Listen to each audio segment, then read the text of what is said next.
El Consejo de Estado a mí me resulta un lugar fascinante. Para empezar, es el único sitio donde hay cargos vitalicios en España, salvo la monarquía.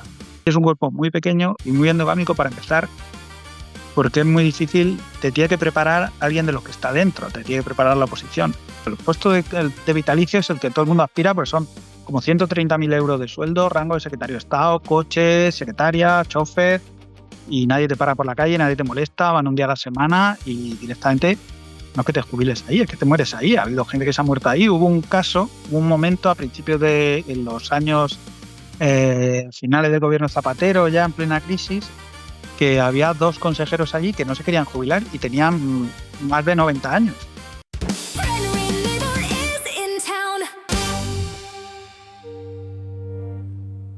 Em, si hay una institución que simboliza el poder invisible del Estado, posiblemente sea el Consejo de Estado. Estabas comentando antes algunos elementos relacionados con quién manda realmente en el Consejo de Estado, quiénes son los dueños del Consejo de Estado casi.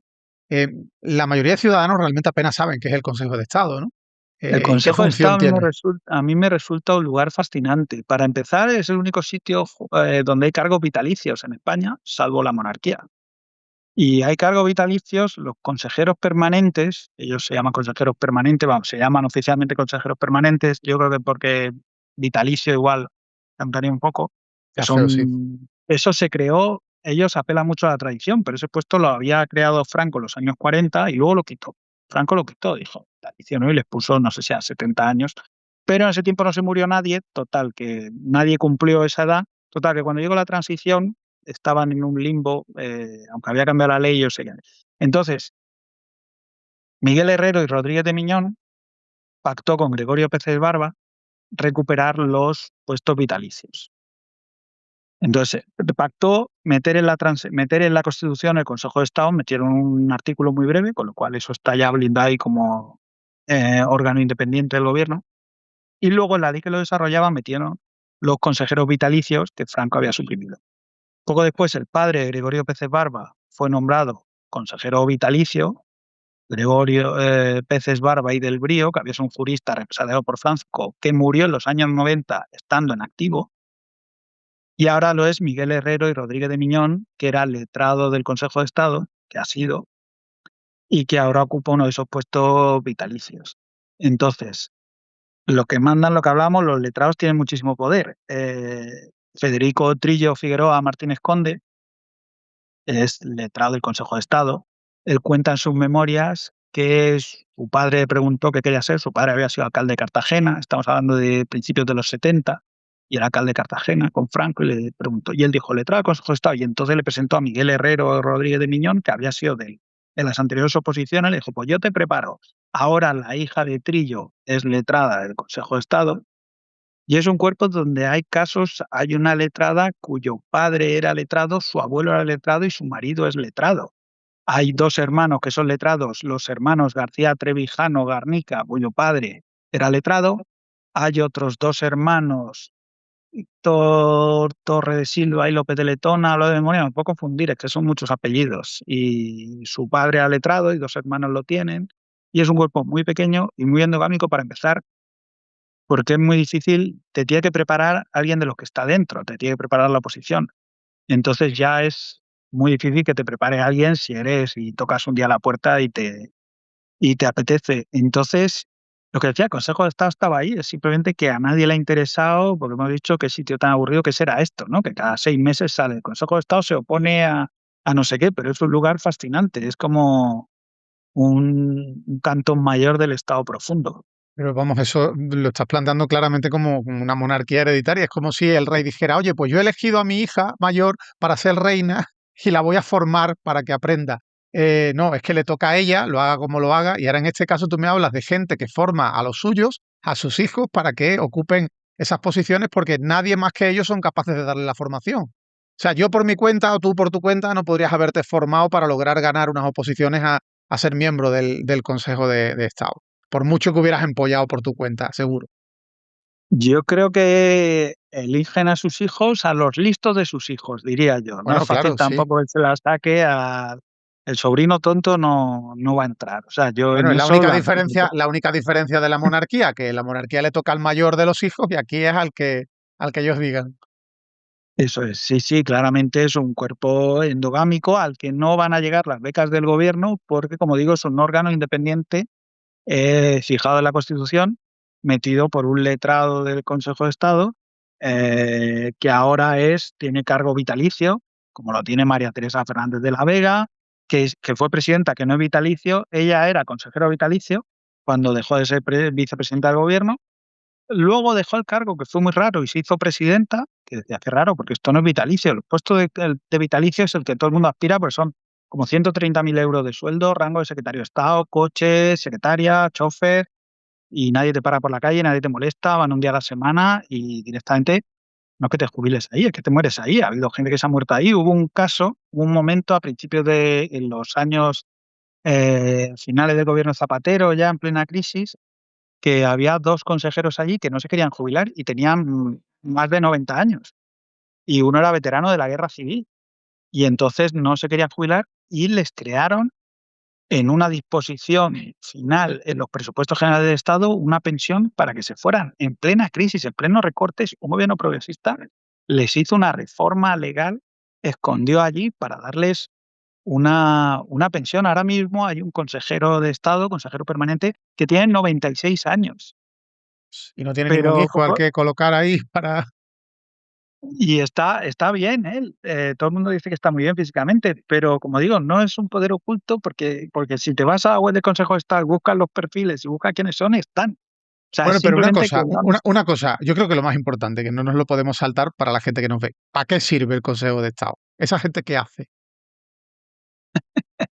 pues hacen informes, en realidad no está mal pensado, el problema de hacer informes, a ver, en realidad sí hacen son muy importantes para los títulos nobiliarios, Bueno, porque se piden informes y para la responsabilidad patrimonial de la administración, que es cuando alguien se cae, alguien tiene un fallo o tiene un accidente de coche o ha habido una negligencia médica, dice el Estado ha fallado, yo le reclamo al Estado un dinero. Entonces el Consejo de Estado tiene que hacer un informe que normalmente se sigue y, y este letrado, por ejemplo, que yo decía antes, que era consejero de ANBAN, también era consejero de de una aseguradora médica en su etapa final, que les interesa muchísimo el Consejo de Estado, porque de repente ahí se juegan muchísimos millones en negligencias. Y luego también hace informes sobre el gobierno, sobre las normas, que le pide al Consejo de Estado que le dé una opinión jurídica, y allí debaten, pues, aparte del informe que hacen los letrados, pues lo debaten Alberto Aza, María Teresa Fernández de la Vega, Miguel Herrero y Rodríguez de Miñón,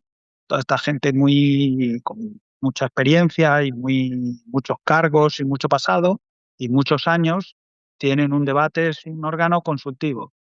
las ¿Para qué leyes, sirve? las leyes que Para afectan a las leer, grandes por eso empresas de este sale país. sí, por eso sale que de repente el Consejo de Estado se opone al reglamento de trabajo sobre el registro horario. El registro periódicamente algo les parece mal y lo dicen, pero en ese caso es un órgano político los que lo debaten. Hay del PSOE y del PP, luego hay una comisión ampliada. Por ejemplo, los expresidentes tienen un puesto allí reservado y ninguno lo ha cogido porque todos han preferido ganar más dinero fuera. No ganarían mal, ahí. Pero todos han preferido, pues Felipe estuvo en gas natural, Aznar asesorando a Murdoch y Zapatero, por lo que estamos viendo también, cobrando de empresas, cobrando de la consultora de su amigo que cobraba de empresas como Plus Ultra, más de Llorente y Cuenca y de otras asesorías, todos ganan más fuera que allí. Y además decían que se aburrían. Zapatero dijo que era aburrido el Consejo de Estado, que no le llenaba. Pues no tiene que ser muy aburrido cuando hay tanta gente deseando que los niños acaben entrando, ¿no? Bueno, claro, eso te hablo de los consejeros, que es el puesto político, por debajo están los Sí, letrados, sí. que es el puesto que ya es Bueno, funcionario, y que encima por puedes debajo, tener la compatibilidad. por debajo que en realidad es por encima, ¿no? Bueno, no se sabe. Oye, hay instituciones que son poderosas porque aparecen constantemente en televisión e instituciones que son poderosas precisamente porque no aparecen. Y ahí es donde estábamos hablando, por ejemplo, del Consejo de Estado que pertenece claramente a ese segundo grupo y es una institución que está rodeada de prestigio, de tradición y de discreción, pero también tiene una enorme capacidad de influencia y por eso quizás merece una atención especial. Por eso te preguntaba qué se dedica el Consejo de Estado, cuáles son su pluralidad de funciones, por qué son tan importantes y estamos viendo cómo efectivamente afectan a las empresas, a las grandes empresas, al poder económico en cuanto a cómo dice o aconseja o desaconseja que una norma se apruebe o que un determinado artículo de una norma quede como está, ¿no? Pero luego creo que también hay que hablar de algo básico que es eh, ¿qué revela la composición del Consejo de Estado sobre la estructura de poder que tenemos en España, ¿no? Allí, ¿qué perfiles predominan con independencia de los que están porque les toca? María Teresa Fernández de la Vega, vicepresidenta del Gobierno, los presidentes que no quieren estar, etcétera. Pero quienes están allí, ¿a quién los podemos vincular? Hablabas de que algunos pueden ser familia bien, otras no, pero ¿con quiénes los podemos vincular? ¿Con qué intereses económicos los podemos vincular? Allí están los consejeros, que son como la parte política, que son eso, pues Alberto Aza, que era jefe de la Casa Real, Miguel Herrero Rodríguez de Miñón, María Teresa Fernández de la Vega. Y debajo están los letrados, que tienen apellidos compuestos mayoritariamente, es un cuerpo de unos 30, muy endogámico y a menudo como un tercio con la compatibilidad concedida. Y José María Michavila, que fue ministro, es letrado de Cortes, aunque ahora está en excedencia. Letrado del Consejo de Estado, perdón, que ahora está en excedencia, asesora a grandes artistas. Trillo es letrado del Consejo de Estado, también ya está jubilado. Y pues eso sería lo que hablábamos antes de que yo pedí un día la lista y había un listado de apellidos enorme. Y, perdón, yo pedí la lista de letrados del Consejo de Estado con la compatibilidad concedida y Leopoldo Calvo Sotelo Ibáñez Martín, que es letrado del Consejo de Estado e hijo de Leopoldo Calvo Sotelo, me dijo que yo no había demostrado un interés legítimo y que solo me daba iniciales. Pero con las iniciales, como había apellidos compuestos muy largos, con eso lo podíamos sacar. Oye, o sea, me estás planteando que un ex ministro entra después en el Consejo de Estado como letrado, cosa que a un ciudadano de a pie que piense, bueno, eso no es nada, ser No, letrado del Consejo de Estado. había entrado antes. No, no, Trillo era letrado desde los años 70, Michavila también. Normalmente se sacan la oposición antes y ya luego te dedicas a la política y si Pero vuelves al luego Consejo de vuelven. Estado, los últimos años pueden volver. Michavila no ha vuelto, Gallardón se sacó fiscal y nunca ha sido fiscal, nunca ha ejercido. Se lo sacan como una red de seguridad, ¿no? Que los padres de Gallardón le dijeron, pues sácate la oposición y con eso ya, si en algún momento lo necesitas, pues Trillo se sacó la oposición en el año 75, me parece, y debió volver hace muy pocos años, después de ser embajador en Londres, los últimos años, que creo que lo compatibilidad con su despacho. Trillo, siendo diputado, tenía un despacho y luego en los últimos años, no sé si lo mantuvo también o no, o estuvo en activo, pero volvió al Consejo de Estado los últimos años. O sea, que ser letrado del Consejo de Estado te sirve para tener suficiente capacidad de influencia como para proyectarte nada menos que como un ministro. Bueno, claro, es que conocer la administración te sirve para una carrera política, por eso ser un alto funcionario te da a Rajoy al PP, les encantaban los altos funcionarios, Soraya, Cospedal, Trillo, Arias Cañete, pero en el PSOE, pues López Garrido es letrado de Cortes. En el PSOE hay menos, hay más técnicos de la Administración Civil del Estado, que es un cuerpo más transversal, menos elitista, hay más, puede saltar más de esto, más de un ministerio a otro, un poco como esa composición, pero claro, ser letrado del Consejo de Estado tiene mucho prestigio, una posición muy dura y muchos acaban en política.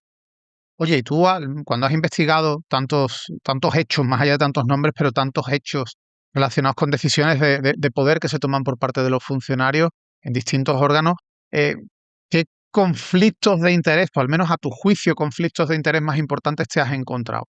Y si digamos que son excepciones los conflictos de interés o son algo muy, muy frecuente. Pues hay muchísima puerta giratoria, un alto funcionario que lleva pues eso, que está en la Secretaría de Estado de Energía y pasa a asesorar a eléctricas de un día para otro. Esos hay muchísimos, de nuevo de forma legal, porque nadie lo ha regulado. Tú puedes estar en un ministerio, en un departamento e irte y eso lo cuentan ellos, que eso pasa. A muchos les parece que no está bien, pero es legal. Tú puedes haber sido defensor de España, director del Departamento de Defensa en la Abogacía de Estado del Departamento de Defensa de Arbitrajes Internacionales y pasar a llevar un arbitraje contra España un tiempo después reclamando 1.000 millones. Yo creo que eso en la política sería un escándalo y se contaría, que aquí pasa relativamente desapercibido. Y luego está el siguiente escalón, los que están con compatibilidad, que que tienen su propio despacho, que son menos, pero también Ujú. legalmente pueden tener un despacho y nadie sabe para quién los contrata. Pero cuando se pilla alguno, lo que se hace es discretamente pedirle con un café que se vayan a la excedencia. Oye, estás haciendo esto, estás asesorando a este, está feo, tómate un café, mm, vete a la excedencia. Nunca hay un expediente, nunca se hace nada, nunca hay un expediente disciplinario, nunca se abre, de alguna forma hoy por ti, mañana por mí. Y supongo que obteniendo tanta información y desentrañando tantas cosas como has visto, habrá algunas, no sé si muchas, no sé si la mayoría, que te habrán escandalizado. ¿Y cuál podrías definir como la que más te ha provocado, pues no sé, dolor de estómago? Pues el otro día una abogada del Estado me pasaron, había hecho un comentario sobre el libro en una red social y decía, conozco a la mayoría de los premiados en el libro, pero creo que por estar dentro puedo justificar todos los comportamientos. Yo no estoy dentro y no puedo justificarlos, pero tampoco me veo capaz de decir cuáles, porque a ver, si hay un 40% de los abogados que están en excedencias y está tan extendido, pues un 40 quiere decir que no son la mayoría, pero son que está en esencia. Si está tan extendido que se hayan ido, yo no me veo capaz de juzgar. A mí nunca me ha tentado el dinero, nunca me ha llamado, pero tampoco no me ha tentado en los dos sentidos. Nunca me ha llamado el dinero y tampoco he sido tentado por el dinero. Tampoco he tenido la tentación de irme a ganar a un despacho o empresa privada, una barbaridad. Pero quizás a la edad yo no me veo capaz de juzgar al que ese abogado del Estado que escribió el de sabemos todos, aunque no lo digamos, que están las puertas abiertas para salir y las puertas abiertas para entrar. Ese abogado del Estado ahora está pleiteando contra el Estado defendiendo a las empresas eléctricas por el apagón, por el gran apagón de hace un año, ¿no? Ujú. Yo tampoco me veo capaz de juzgarlo porque creo que es que aprovechan una puerta que existe, que es legal, y casi el problema es del sistema que no lo ha cerrado y que no ha cortado eso. Que no ha dicho en algún momento alguien, todo el que ha pasado por esos ministerios no ha dicho: "Oiga, no, no se puede ir usted a pedirme 1.000 millones en Nueva York". Entonces, al que lo hace, yo también conozco a muchos de ellos y lo hacen todos, está siendo legal y no sé, no sabría decirte cuál me ha escandalizado más, cuál es claramente el libro. Es una sucesión de casos hilados con mis experiencias personales y puedes sacar la conclusión de que esta gente manda de verdad y que no hemos puesto el foco ahí, pero un caso en concreto es que está bastante extendido, me pones en un aprieto por eso. O quizás te han escandalizado todos, porque a fin de cuentas estamos viendo cómo gente que trabaja para nosotros está a la vez pudiendo, si quiere y sin que sea ilegal, defender los intereses de empresas para las que a la vez está trabajando o para las que trabajó ayer o va a trabajar mañana. Y aquí ni siquiera hay ese plazo que se establece para la clase política de que cuando sales de un ministerio durante un número de años o meses no puedes trabajar para empresas privadas o para No, empresas claro, vinculadas a tu actividad. claro, aquí no hay nada, que es lo que dicen los políticos. Yo me voy, claro, también los políticos tienen 2 años, pero tienen 2 años de sueldo. Es decir, Alberto Garzón se va y no puede fichar o no. Y eso lo autorizaron, pero tienen 2 años de sueldo. Tendríamos que darles 2 años de sueldo si no te puedes ir. O se podría hacer, decir, bueno, tú te vas, pero si pleiteas contra mí, pierdes la plaza. O sea, sí hay cosas que se podrían hacer, pero a nadie le ha interesado y yo dudo mucho que a nadie le vaya a interesar hacerlo.